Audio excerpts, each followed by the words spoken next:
Ranking my top 10 favorite Kiss Studio albums, Part 3. Number 8. Hotter Than Hell, 1974.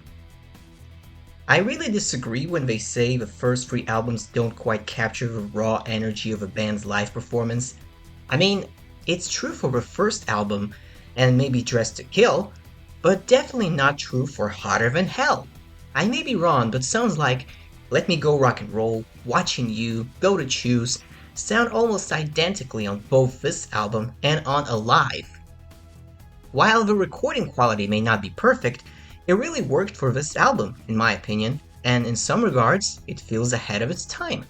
Take Parasite, for instance. It's so heavy, the fact it was recorded in the early 70s is mind-blowing.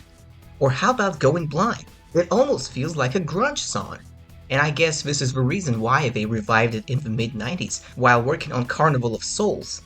I'm honestly surprised they didn't straight up record a new version for that album.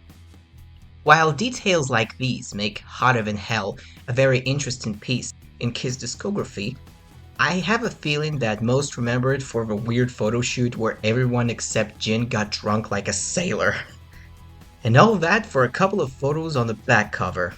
What? Speaking of photo shoots, there was another one where Ace can be seen with only half of his face painted. That's because the day before that he had a huge car accident and he couldn't paint over the stitches. And yeah, I drew that too.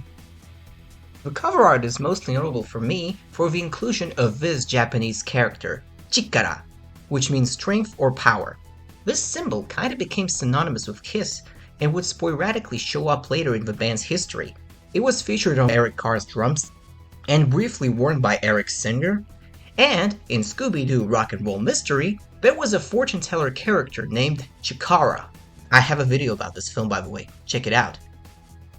Anyway, it's a good album. I was actually gonna rank it much higher originally, but this would have been a massive disservice to some real bangers.